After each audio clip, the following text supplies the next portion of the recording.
Hello students, कैसे हो आप सब। मैं आशुतोष एक बार फिर से स्वागत करता हूं आपके अपने यूट्यूब चैनल एजुकेशन पथ पर। स्टूडेंट्स, आज हम इस वीडियो में बात करने वाले हैं कक्षा 10 रसायन विज्ञान के एक अत्यंत महत्वपूर्ण प्रश्न ऊष्माक्षेपी और ऊष्माशोषी अभिक्रिया के बारे में।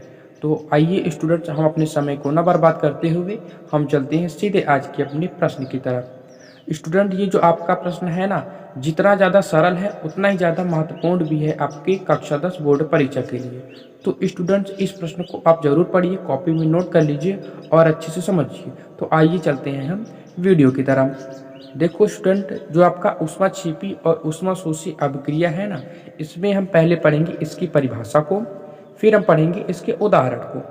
तो आइए देखते हैं कि ऊष्माक्षेपी अभिक्रिया आखिर होता क्या है। तो पहले हम ऊष्माक्षेपी अभिक्रियाएं को पढ़ेंगे, ठीक है। तो देखो स्टूडेंट्स, ऊष्माक्षेपी अभिक्रियाएं यानी कि एक्सोथर्मिक रिएक्शन क्या होता है, ध्यान से समझना। ऐसी अभिक्रियाएं जिनमें ऊर्जा का उत्सर्जन होता है ऊष्माक्षेपी अभिक्रियाएं कहलाती हैं। समझे स्टूडेंट्स, मतलब कि ऐसी अभिक्रियाएं जिनमें ऊर्जा का उत्सर्जन होता है, ठीक है ना, ऊष्माक्षेपी अभिक्रियाएं कहलाती हैं। मतलब कि कोई रिएक्शन हो रहा है, कोई अभिक्रिया हो रहा है, तो उस अभिक्रिया के फलस्वरूप ऊर्जा निकले, तो इस अभिक्रिया को हम ऊष्माक्षेपी अभिक्रिया या फिर एक्सोथर्मिक रिएक्शन कहते हैं। अब उदाहरण में आप इसको समझ लो तो इसका कॉन्सेप्ट क्लियर हो जाएगा। उदाहरण देखो, मीथेन गैस का वायु में जलना।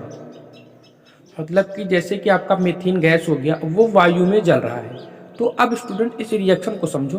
देखो आपका मीथेन ये गैस है, मतलब जो यहाँ पे आपका ब्रैकेट में लिखा है ये उसकी स्टेट अवस्था को प्रदर्शित कर रहा है। मतलब कि ये आपका गैस स्टेट का हो गया, ये भी गैस स्टेट का हो गया, ये भी गैस का है, ये लिक्विड में है और ये आपका ऊर्जा है, ठीक है ना। तो अब ध्यान से समझो रिएक्शन को। देखो क्या कह रहा है कि मीथेन गैस का वायु में जलना, यानी कि जो आपका मीथेन गैस है उसका वायु में जलना जो है ये भी एक ऊष्माक्षेपी अभिक्रिया है। कैसे, देखो ये क्या आपका CH4 है यानी कि मीथेन गैस है, वहीं आपका ऑक्सीजन है। अब देखो स्टूडेंट, वायु में जो है जल रहा है आपका मीथेन, तो वायु में होता है ऑक्सीजन। तो यानी कि जो मीथेन गैस है ना, वो आपके ऑक्सीजन गैस के साथ अभिक्रिया करके कार्बन डाइऑक्साइड गैस बनाएगा और जल बनाता है और साथ में ऊर्जा भी निकालता है 890 किलो जूल, ठीक है ना। देखो साथ में ऊर्जा भी निकल रही है ना, तो ये भी आपका ऊष्माक्षेपी अभिक्रिया हो गया, ठीक है स्टूडेंट्स। देखो मीथेन गैस ऑक्सीजन गैस है, यानी कि मीथेन गैस वायु में जल रही है, तो वायु में होता है ऑक्सीजन, तो मीथेन गैस ऑक्सीजन के साथ मिलकर कार्बन डाइऑक्साइड आपका H2O जल और 890 किलो जूल का ऊर्जा भी बना रहा है, निकाल रहा है, ठीक है ना। तो ये भी हो गया आपका एक ऊष्माक्षेपी अभिक्रिया। ये देखो ये इसकी वैलेंसी है, तो आप वैलेंसी कर सकते हो। देखो वैलेंसी में वही होता है ना कि अभिक्रिया और अभिकारक दोनों के मूल्यों की संख्या बराबर हो जाए, तो वही हमने दोनों को किया है। देखो यहाँ पे भी कार्बन क्या है, कार्बन कितने हैं, इधर भी एक इधर भी एक, हाइड्रोजन भी। तो मतलब मैं उम्मीद करता हूँ कि आपको वैलेंसी आती होगी, और अगर नहीं आती है तो आप लोग कमेंट करिएगा। मैं वैलेंसी कैसे, मतलब किसी रिएक्शन को हम वैलेंस कैसे करते हैं, ये आपको मैं उस वीडियो में मतलब कि अलग से एक वीडियो बना के आपको समझा दूंगा। तो अगले टॉपिक की तरफ चलते हैं।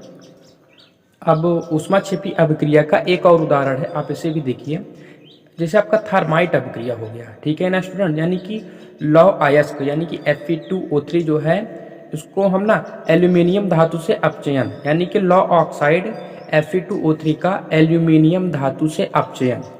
देखो इसमें क्या होता है, इस अभिक्रिया का उपयोग रेल की बोल्डिंग में किया जाता है, ठीक है ना, सिंपल सी बात है। इस अभिक्रिया का उपयोग रेल की बोल्डिंग में किया जाता है।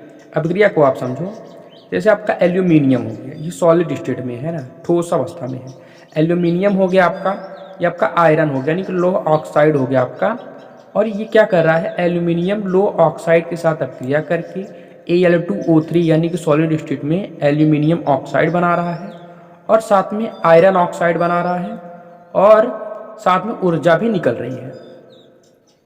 देखो यहाँ पे भी ऊर्जा निकल रही है ना, यानी कि एल्यूमिनियम और आपका जो लौह ऑक्साइड है, ये दोनों आपस में अभिक्रिया करते हैं, तो देखो यहाँ पे भी ऊर्जा निकल रही है। तो ये भी क्या हो गया आपका, एक तरह का ऊष्माक्षेपी अभिक्रिया हो गया। तो ये भी है आपका ऊष्माक्षेपी अभिक्रिया का उदाहरण। तो आई होप, मैं उम्मीद करता हूँ कि आपको ऊष्माक्षेपी अभिक्रिया क्या है और उसका उदाहरण अच्छे से समझ में आ गया होगा।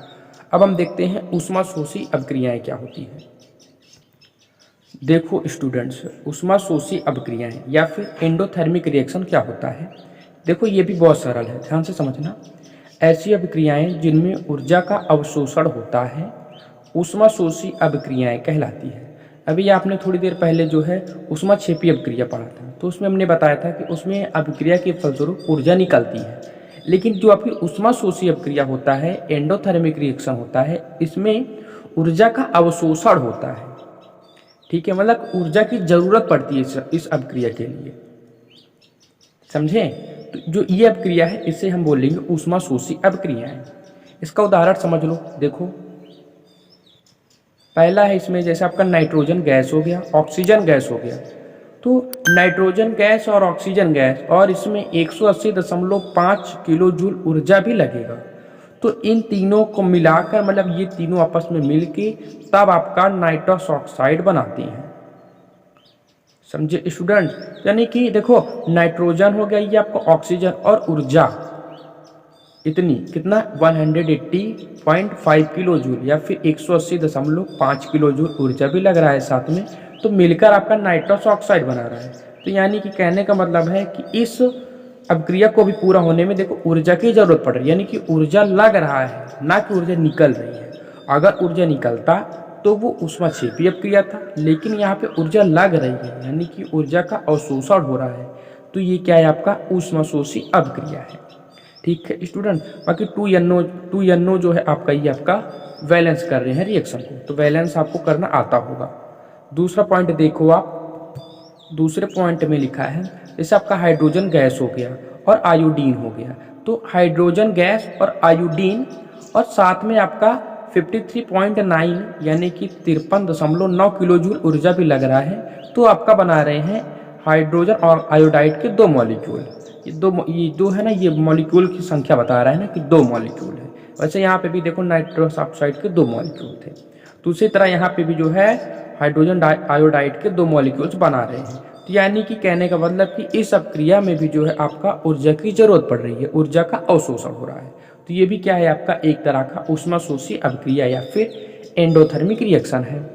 तो आई होप स्टूडेंट्स, मैं उम्मीद करता हूं कि आपको ऊष्माक्षेपी अभिक्रिया और ऊष्माशोषी अभिक्रिया क्या है ये आपको अच्छे से समझ में आ गया होगा। अब स्टूडेंट्स, अगर आपको हमारी वीडियो पसंद आई है और अगर आपको हमारी वीडियो से समझ में आया है तो आप हमारी वीडियो को लाइक कर दें और हमारे यूट्यूब चैनल एजुकेशन पथ को भी सब्सक्राइब करें और इस वीडियो को अपने दोस्तों के साथ ज़्यादा से ज़्यादा शेयर करें, ताकि वो भी इस वीडियो को देख के अपनी पढ़ाई को ईजी और कंटिन्यू बना सकें। और अगर आप चाहें तो आप हमारे टेलीग्राम चैनल को भी ज्वाइन कर सकते हैं। उस चैनल पर जो है आपको हमारी सभी वीडियो की नोटिफिकेशन रेगुलरली मिलते रहते हैं, जिससे कि आप अपनी पढ़ाई को आसान कर सकें। तो बस आपको टेलीग्राम चैनल को ज्वाइन करने के लिए आपको इस वीडियो के नीचे डिस्क्रिप्शन बॉक्स में जाना है, वहाँ पर आपको एक लिंक मिलेगा। आप उस लिंक की मदद से सीधे टेलीग्राम चैनल को ज्वाइन कर सकती हैं। तो तब तक के लिए बाय स्टूडेंट्स, मिलते हैं नेक्स्ट वीडियो में ऐसी एक नए अत्यंत महत्वपूर्ण टॉपिक के साथ।